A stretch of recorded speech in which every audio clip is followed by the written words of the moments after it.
Good morning and a warm welcome to your show, Sunny Mornings in Encinitas. I'm your host, Melissa, and it's Tuesday, April 28th. You'll be interested to know.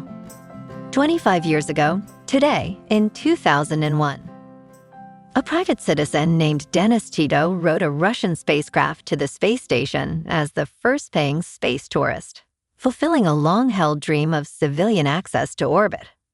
His voyage marked a milestone in human spaceflight by opening the door to commercial participation, shifting perceptions of who could travel beyond Earth, and spurring interest in private space endeavors. So now you know.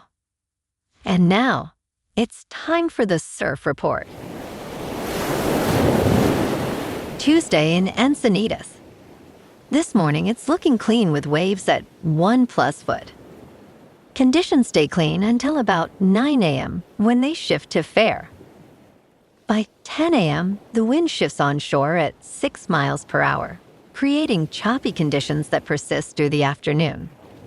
Expect wind speeds to increase to 12 to 14 miles per hour later in the day. Best time to ride is at 8 a.m. with the 4-foot high tide when the south-southwest swell is 1 foot at 11 seconds. And the offshore wind is 3 miles per hour. The first high tide on Tuesday will be 4 feet at 8 a.m., followed by a half-foot low tide at 2. The nearshore buoy at Beacons reads 64 degrees for the water temperature. Conditions start with clean waves around 1+ foot on Wednesday, but choppy conditions emerge later in the day. Thursday sees a slight increase to 2 feet with mostly clean conditions in the morning, though choppy conditions return by midday. Friday holds steady at 2+ feet, but choppy conditions develop in the afternoon, improving again in the evening. This morning, it's mostly cloudy, and it feels like 56 degrees with 5 mile per hour wind. The sunset will take place at 7:31, and it will rise again tomorrow at 6:03. It looks like we're in for some partly sunny conditions today, with a high near 64 and a light northwest breeze around 12 miles per hour. If you're inland, it will hit a high of 66. Tonight, expect mostly cloudy skies with a low around 55 and light winds around 10 miles per hour. Looking ahead in the weather. Wednesday is mostly cloudy with a high near 64 and a light west wind up to 10 miles per hour, with a slight chance of showers late Wednesday night into early Thursday at a low around 58. Thursday and Friday trend drier with partly sunny skies, Thursday near 64 and sunny skies, Friday near 66, followed by a mostly sunny Saturday with highs near 68 and overnight lows around 58. Bonjour, food enthusiasts. This podcast is brought to you by Versailles Cafe and Pastries in Encinitas. Nestled on El Camino Real South, just north of Encinitas Boulevard, this cafe is a haven for culinary delights. Indulge in their amazing Eggs Benedict or their gluten-free crepes. You can grab a panini for lunch or just breeze on through to get your morning coffee. They are open every day from 8 to 5. So stop on by and don't forget to tell them Sunny Morning sent you. In local news, San Diego's air quality has been ranked among the worst in the United States, according to the American Lung Association's 2026 State of the Air Report. The report reveals that nearly half of U.S. children are exposed to unhealthy pollution levels, with San Diego ranking 5th for year-round particle pollution. With a population of 3.2 million, the San Diego Chula Vista Carlsbad metropolitan area fell below Fresno Hanford Corcoran in 4th place and Eugene Springfield in 3rd. This year, San Diego received a failing grade, impacting approximately 75.9 million people nationwide, including 33.5 million children.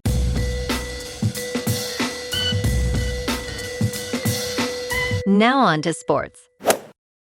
Cooper Flagg has edged Con Newpel in a close NBA Rookie of the Year race. On April 27, 2026, the Dallas Mavericks celebrated their third Rookie of the Year award. Flag, the #1 pick in last year's draft, joins Jason Kidd and Luka Doncic as the only Mavericks to earn this honor. He averaged 21 points, 6.7 rebounds, 4.5 assists, 1.2 steals, and 0.9 blocks this season. Flag's historic performance included a record 51 points in a game against the Orlando Magic. "This is a truly great honor," Flag stated, expressing gratitude to the Mavericks organization for their support. In local sports, the Padres keep rolling. They beat the Cubs 9-7 last night at Petco Park behind Ty France, who went 2 for 3 with 4 runs batted in. Manny Machado added 3 hits, and Gavin Sheets went deep. Randy Vasquez picked up the win despite giving up 5 runs in 5 innings. The bullpen shut it down from there. San Diego is now 19-9 on the season with the best April winning percentage in franchise history. Tonight they look for another win with Walker Buehler on the mound against Edward Cabrera, first pitch at 6:40. Mason Miller's incredible scoreless streak ended at 34 2/3 innings yesterday, but the Padres' dominance this month speaks for itself. They're sitting atop the NL West and feeding off that perfect Petco energy. Meanwhile, the Chargers' offseason program just kicked off, and the big story is the health of 2 critical offensive linemen. Joe Alt and Rashawn Slater both reported to the facility this week and are tracking ahead of schedule in their recovery. Alt missed most of last year with foot and ankle issues, while Slater dealt with a patellar tendon tear in preseason. Getting those guys back healthy is huge for protecting Justin Herbert. The Bolts also brought in new offensive coordinator Mike McDaniel, who could unlock the best version of Herbert's game. In top news, MicroStrategy could surpass BlackRock's Bitcoin holdings within a week. A Bitcoin central bank could rival BlackRock in Bitcoin holdings.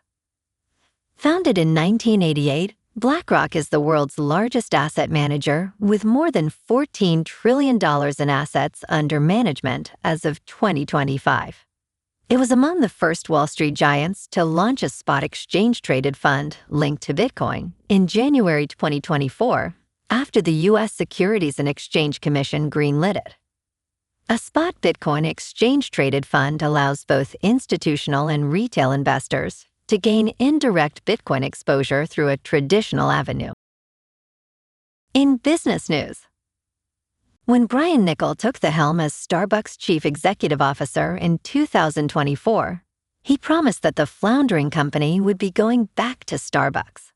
In a world defined by automation, he wanted to return the coffee giant to its cafe culture roots, but he urged patience. Last quarter, Starbucks' same-store sales were up 4% in North America, with overall transactions growing 3%. The company reported that members of its loyalty program were buying more, and casual customers were also returning. Niccol is refreshing more than 1,000 stores, adding more than 100,000 seats back to cafes by the end of 2026. Starbucks is improving customer service by rebuilding its digital app and training baristas to bring the human touch back to their work. In crypto movement, Bitcoin is down 3% to about $77,000. Ethereum is down 4.5% to about $2,000. And XRP is down 3% to $1.39. Moving on to a more local vibe. In our community spotlight on health and wellness, we are working with a national Pilates studio to bring you some free classes, so listen up. Check out Club Pilates, with several locations in the San Diego area. Pilates presents a comprehensive wellness approach, cultivating strength, reducing tension, and elevating mental well-being. Scientific research affirms its benefits. So now you can check out Club Pilates for a free class. with locations in Encinitas, Solana Beach, Oceanside, La Jolla, and more. Just be sure to tell them Sunny Morning sent you by. And now, back to the show. Let's talk tech. Apple Wallet's new digital ID feature has just added more ways to use it.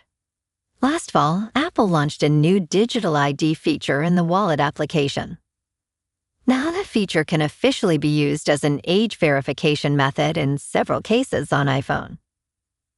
Digital ID was accepted at Transportation Security Administration security checkpoints in over 250 United States airports for domestic travel. Apple promised more uses in the future. Users will be able to present their digital ID at select businesses for identity and age verification in person, in applications and online. And in entertainment news, the $50 movie ticket has arrived. Theaters are raising prices for avid moviegoers despite complaints from Hollywood studios. One of the best selling points of a night out at the movies has long been how inexpensive it was for 2 hours of entertainment. That is not the case when it costs $50 a ticket. Regal Cinemas recently charged that amount for opening night seats to see December's Dune, Part 3. Eye-popping prices for in-demand movies on premium screens are becoming common. 17% of film tickets sold last year were for premium format theaters, compared to 13% in 2021. Welcome to the new box office reality. Well, alrighty folks, it's time for the quote of the day. And today, our quote comes from the American astronaut and physicist, Sally Ride. And she said, "The stars don't look bigger, but they do look brighter." And that's a wrap for this morning. You can check out our Instagram, YouTube, and TikTok for some captivating aerial videos with local news and the surf reports. Have an amazing day, my good friends. We'll see you tomorrow with another episode of Sunny Mornings in Encinitas.